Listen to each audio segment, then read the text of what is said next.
This episode of the Y-Files is brought to you by our new card game, Go Hecklefish. Yes, that's a thing. In September 1964, Captain McLeod and Sergeant Barnes were dispatched from Wright-Patterson Air Force Base in Ohio. They were sent to investigate a UFO sighting in Northern California. Wright-Patterson AFB got lots of UFO reports. 99% of them could be explained, and a sizable percentage of those were just hoaxers looking for attention. The other 1% were classified as UFOs and sent on to Project Blue Book. What happened from there, McLeod didn't know. The fact that he was being sent to the other side of the country meant this sighting was important to the Air Force. McLeod had a copy of the teletyped report from the UFO tracking office. It was stamped with an unusual priority notification. It read, UFO landing with entities reported by missile technician in Tahoe NF, Sacramento. Orders, investigate and contain via usual protocols ASAP. McLeod's first step was to interview the witness. And even after 17 years as an investigator, this was the strangest UFO story he'd ever heard.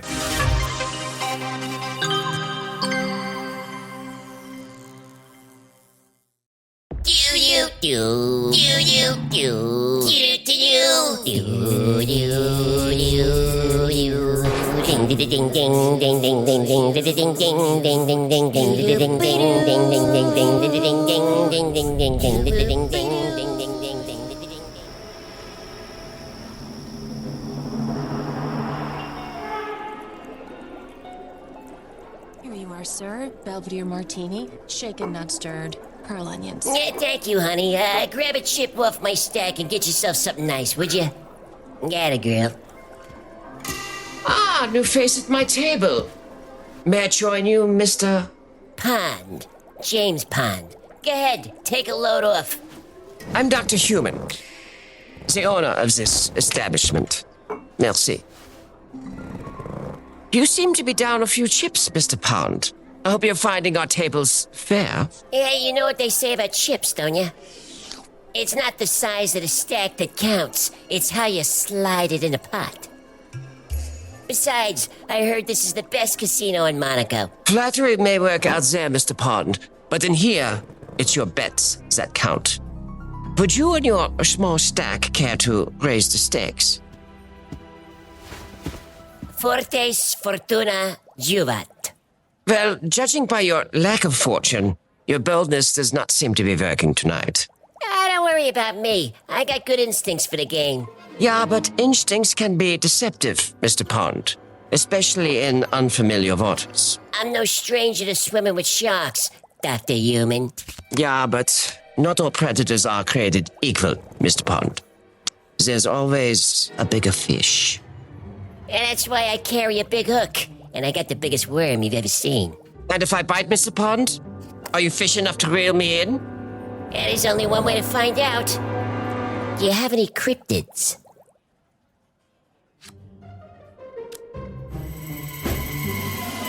Go Hecklefish. Hey, it's your buddy AJ. And me. And Hecklefish. And we're excited to announce our new card game, Go Hecklefish. The deck of 52 uniquely illustrated cards features your favorite characters from the Y-Files and the After Files live stream. Categories include cryptids, monoliths, cover-ups, shadow people, relics, aliens, and more. But watch out for the two special bonus cards, the elusive Crab Cat. A Crab Cat can instantly turn the tide of the game. Fear the Crab Cat! Go Hecklefish is perfect for game nights with friends, family, and kids of all ages. Grab a deck now for only $25. Too much. Grab a deck now for $20. Still too much. 15?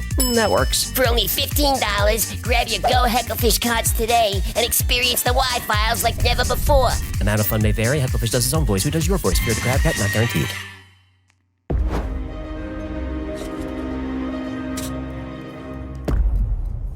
Well, Mr. Pond, I'm afraid luck wasn't on your side tonight. Pity. I was expecting more from a fish with your reputation. Oh, yes. I may have only one eye, but I see much. 007. But your one eye didn't see this coming. Omakase! How did you? Fear the Crab Cat.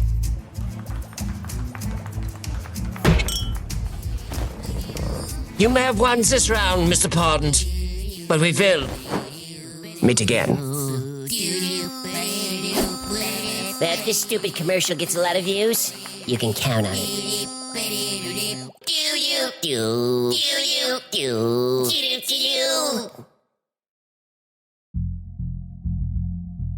It was a Friday morning, September 4th, 1964, when Donald Shrum set out for the woods. Don and his two friends, Vincent Alvarez and Tim Trueblood, were headed to Cisco Grove. It was about 3/4 of the way to Lake Tahoe, 80 miles or so, about an hour and a half drive. The three men worked for Aerojet Corporation, a military subcontractor in Sacramento. Don was a welder and specifically worked on Polaris and Titan nuclear missiles, a stressful job. A weekend with friends bow hunting deer in the Tahoe National Forest was just what he needed to clear his head.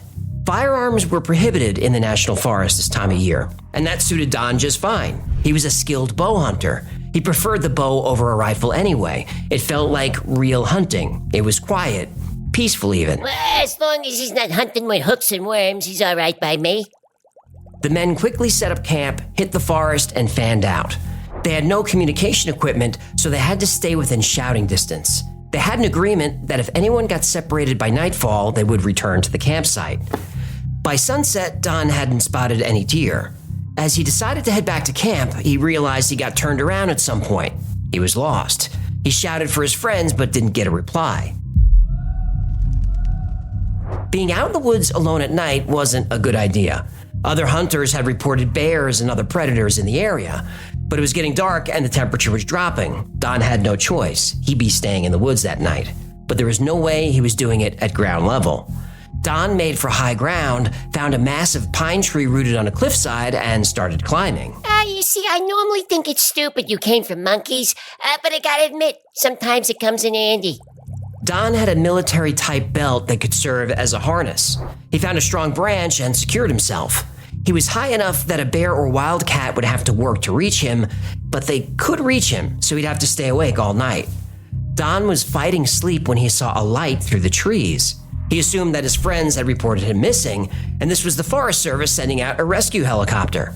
He scrambled down the tree and lit a couple of signal fires he built. He started shouting and waving his arms. By the time the light was within about 50 yards, Don realized it wasn't making any sound. It wasn't a helicopter. The light floated silently and slowly approached Don's location.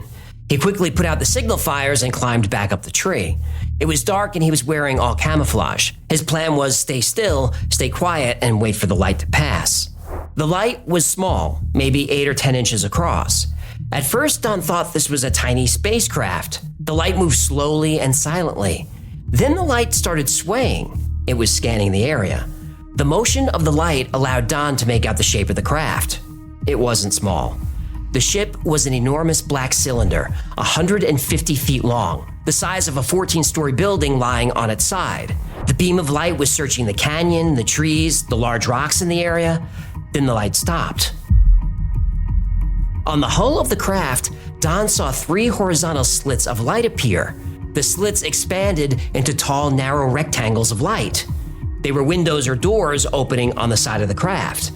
Then from the middle window, there was a flash of light and a dark object shot down the canyon. It was another smaller ship.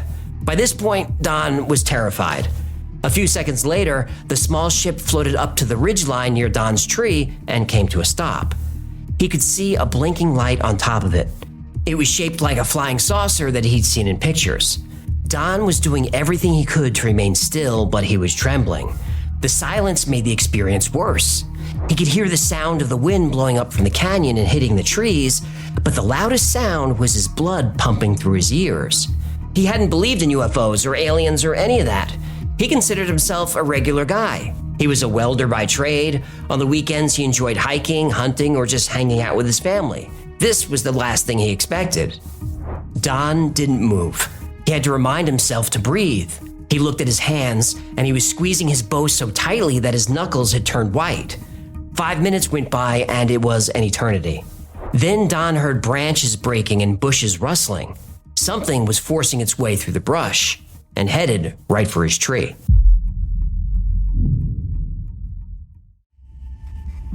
For the next 2 or 3 minutes, the stomping and scraping got louder and louder. Whatever this was, it was getting closer.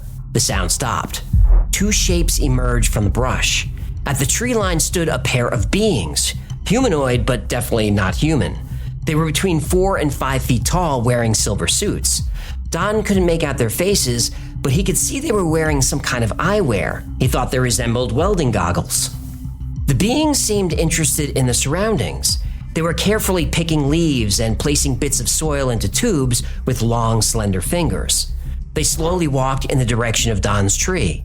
He instinctively tightened his belt that was wrapped around the large branch. The being stopped, and Don held his breath.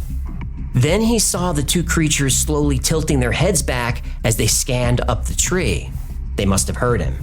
Then they saw him. Within the goggles, he saw large round eyes that dominated the beings' faces. Their eyes locked with his, and they walked toward him and stopped at the base of the tree. Don wasn't up all that high, maybe 10 to 12 feet off the ground. If these beings reached toward him or could jump in any way, they could get to him. The beings looked at each other and made sounds that sounded like the hooting of an owl. Then they looked back at Don. He felt a wave of panic wash over him. He couldn't tell if they meant him harm or what their intentions were at all. He just stared at them and tried not to move. A few seconds later, he heard more crashing through the trees. Bushes were bending and breaking. Whatever was coming was big and it was heavy. A third figure appeared at the tree line. It was casting a large shadow and moving mechanically. It was a robot. Wait. Did you just say it was a robot? Well, we don't know for sure. It was basically the same size and shape as the humanoids, maybe a little taller. Don later described it as looking like and moving like a robot. It stopped under Don's tree between the two smaller beings. It looked like a robot from pulp magazines. It was about 6 feet tall and metallic. It had a boxy torso and a square head. It had no neck and a square jaw. When it opened its mouth, the entire jaw opened. Like the Iron Giant? Exactly like that, just scaled down. The robot had reddish-orange eyes that glowed like flashlights in the dark. It was looking at him. The two humanoids hooted again, and the ship sounded a reply. As if responding, the robot's arm lifted and its metallic hand adjusted its jaw. The robot angled its face towards Don, its mouth opened, and there was a loud hiss. There was a jet of white smoke like steam from a kettle. Then Don felt the vapor hitting his face. Indica or sativa? Well, Don's brain told him to react, but his muscles didn't respond. He was paralyzed. Indica. His vision got blurry, then everything went black.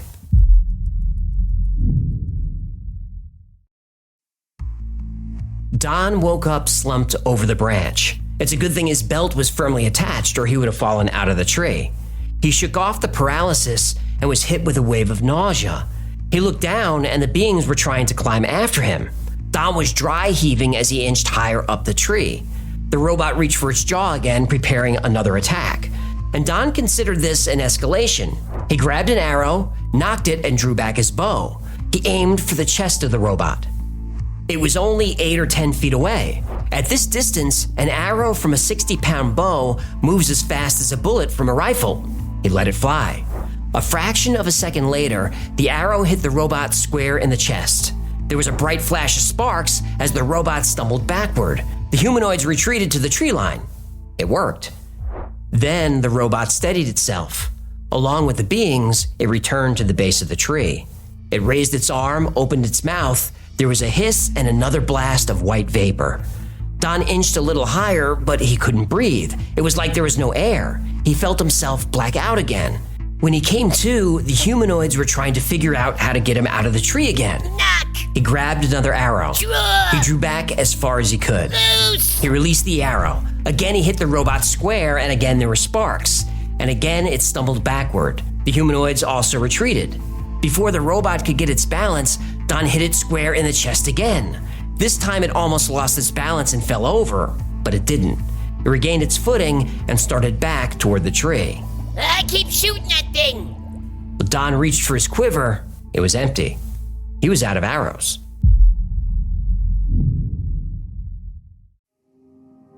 Don woke up and retched. He wasn't sure how long he was out, but the humanoids were now climbing a rock next to the tree. They hooted and the robot lifted its arm. Don patted his pockets. Matches. He grabbed his baseball cap and set it on fire. He threw this at the robot and all three stepped backward. Don then started lighting everything he had on fire. He tore pieces off his jacket, lit those on fire, and sent them down. Again, he was hit with vapor and knocked out. And this went on for hours. Don was knocked out by the gas over and over again, but he kept burning things and dropping them down. He burned every bit of clothing he had except his shirt and jeans. Shoes, socks, gloves, everything gone. Which could be a problem, it was getting cold. The fires would give him a few seconds to adjust his position, but not enough time to get out of range of the vapor. Then the matches ran out. He threw everything he had at the creatures. His quiver, his compass, his canteen. All he had left were a few coins, and he threw those too. After waking up from another vapor attack, Don saw a hint of orange in the clouds. The sun would be up in an hour, but he didn't know if he could survive that long. He was exhausted and he was out of options. He thought about his wife and daughter as he passed out again. Don opened his eyes and the humanoids were gone. No! But now there were two robots at the base of the tree. Oh no. Arcs of electricity bounced between them like a Jacob's ladder. They were pooling their energy. Both robots reached for their jaws and opened their mouths. Don tried to scramble higher, but the air around him suddenly got so cold. He choked, he couldn't breathe. He knew it was almost over. He felt himself blacking out. As he was losing consciousness, he wondered if they'd ever find his body. Who would be at his funeral? What would his head be? He thought to himself, this is going to be hard on my little girl. Then a cloud of cold white smoke hit him. Don was right. It was over.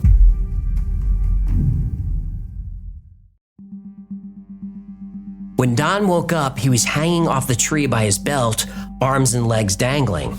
The sun was up. He was alone. He made it.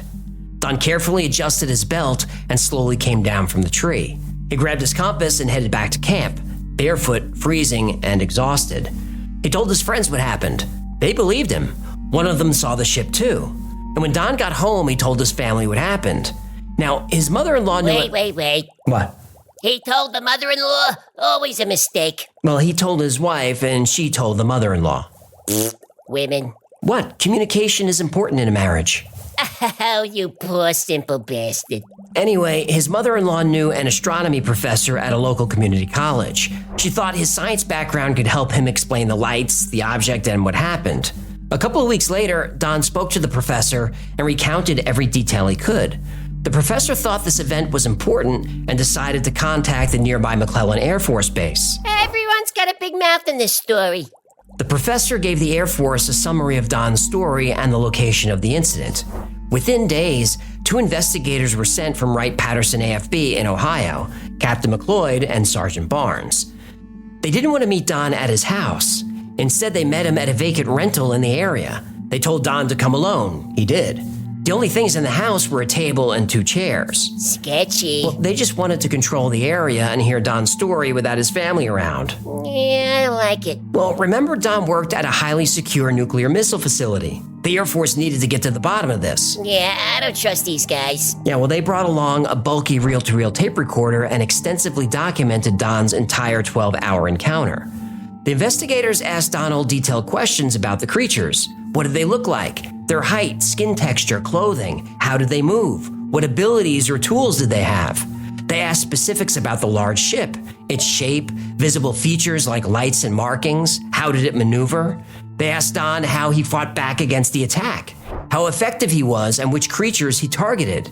They asked for a detailed map of the area. What was the elevation, topology, what kind of rocks and trees were there? After they had all the details and chronology of events, the investigators switched into interrogation mode. And here we go.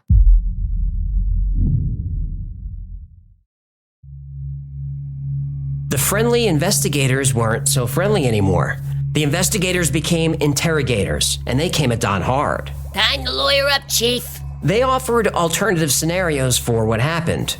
Were there weapon tests going on? Lawyer. Was Don intoxicated on drugs or alcohol? Lawyer. Was this actually teenagers playing an elaborate prank? Lawyer. Could this have been Japanese soldiers that Don mistook for aliens? Japanese soldiers. Yep. In the woods? In the middle of the night?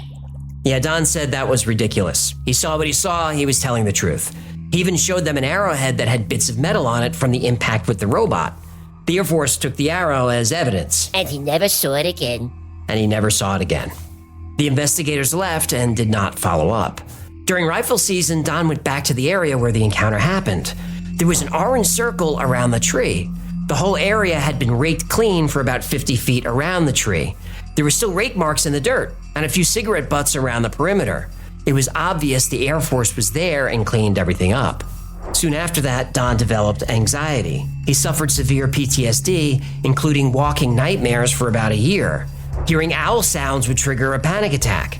His welding skills declined, he was fired from his job, and his family almost went bankrupt. He could have sold his story or wrote a book. Yeah, but he didn't want his name attached to this. His neighbors thought he was crazy. He thought he was crazy. His family had to move in with relatives in Arizona, and the only work he could find was low wage. The event ruined Don's life, and he wanted nothing more to do with it. He tried to put it out of his mind, and slowly he was able to recover. He was finally free of the Cisco Grove UFO encounter. Then, 14 years later, the phone rang.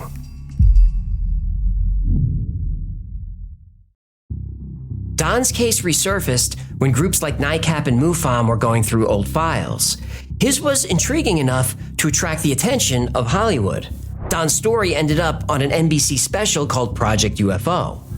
Paul Cerny, an investigator for NICAP, filed a Freedom of Information request, and it took a couple of years, but they finally released the file. The file said what Don experienced didn't happen. The report said the incident was psychologically based and dismissed it as a hoax or a delusion. But the file also contained a signed affidavit from Vincent Alvarez, who said he saw a craft descending toward Don's area at the time of the event. In the mid-2000s, Don finally started talking about the event. In 2011, a book was published, Aliens in the Forest, the Cisco Grove UFO Encounter. Though Don's story was now available to the public, it's one of the lesser-known UFO stories. Gino knew about it. Oh yeah, we got the story from Gino's Story Hour. If you want to hear his take on it, there's a link below. He gets into it. He does. But did it really happen? Don's story has been consistent for 50 years. He's never tried to capitalize on it. The opposite happened. This encounter broke him financially and psychologically. There's also the other eyewitness, Vincent Alvarez, who said he saw the ship. And the Air Force did send investigators across the country to look into this. They did admit they took something from Don, presumably the arrow or arrowhead. On the other side, there's no actual physical evidence. The Air Force never returned the arrow. Don said they cleaned up the site. And if they did, they didn't document this or test the soil for radiation or anything like that. That we know of. Well, true. The Air Force did want to keep this quiet. But these creatures had anti-gravity technology, yet they couldn't figure out how to climb a tree. Why not fly the smaller ship over? And I don't like that the beings and the robot are described exactly like 1960s sci-fi. That makes me skeptical. Also, Don said moonlight helped him see the ship, but there was no moon that night. Don said he found another one of his arrows, but we don't know if it was tested or what happened to it. Was the Cisco Grove UFO encounter real? Well, it was real enough to Donald Shrum. It destroyed his life. He lost everything and almost lost his mind. But the Air Force said that he lost his mind before the encounter. A 12-hour life-or-death struggle with aliens. A man stuck in a tree firing arrows at a vapor-shooting robot. A government investigation and cover-up. You have enough information to decide if it's true. But one thing is for sure, it's a great story. And to me, that's all that matters.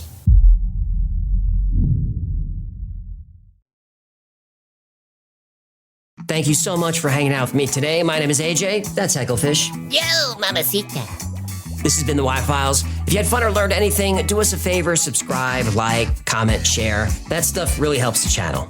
And like most topics we cover on the channel, today's topic was recommended by you. So if there's a story you'd like to see or learn more about, go to theyfiles.com/tips. And remember, the Y-Files is also a podcast. Twice a week, I post deep dives into the stories we cover here on the channel. I also post episodes that wouldn't be allowed on the channel. It's called the Y-Files Operation Podcast, and it's available everywhere you get your podcasts. And if you need more Y-Files in your life, because who doesn't, check out our Discord. There are thousands of people on there 24/7, and they're into the same weird stuff that we are. It's a great community, and it's a lot of fun, and it's free to join. And special thanks to our patrons who make every episode possible. I don't deserve your support, but I'm truly grateful for it. And if you'd like to support the channel, consider becoming a member on Patreon. For as little as $3 a month, you get access to perks like you can see videos early with no commercials. You get access to merch only available to members. Plus, you get 2 private live streams every week just for you. Another great way to support the channel is grab something from the Wi-Fi store. Grab a Hecklefish t-shirt or a mug or a squeezy toy or one of these new Decks and Go Hecklefish cards with all the special characters and stuff on them. They're wonderful. You'll love it. And that's going to do it. Until next time, be safe, be kind, and know that you are appreciated.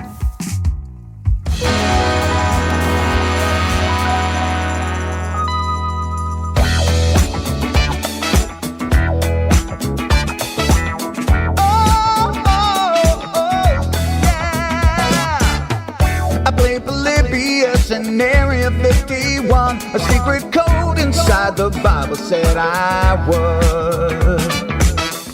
I love my UFOs and paranormal fun, as well as music, so I'm singing it like I should. But then another conspiracy theory becomes the truth, my friends, and it never ends. No, it never ends.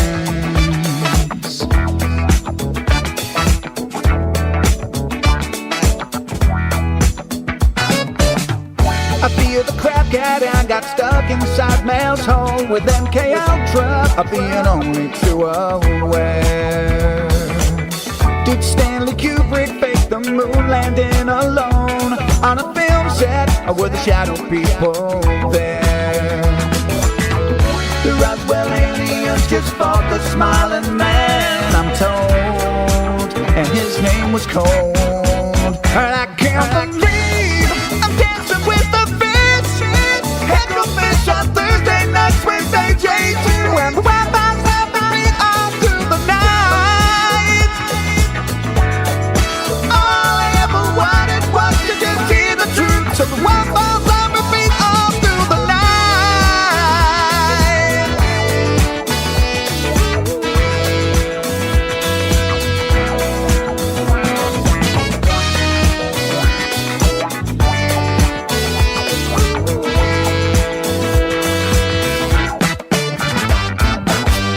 The Mothman sightings and the solar storm still come to Agatha, the secret city underground.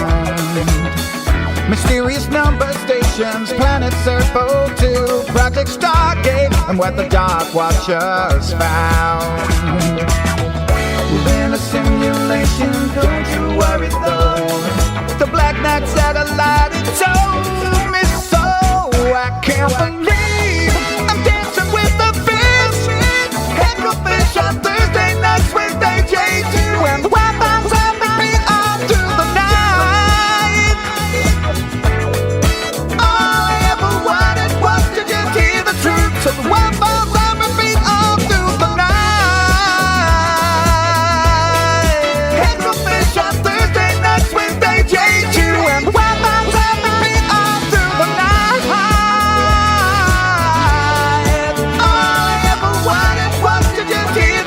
So the Wi-Fi's on repeat all through the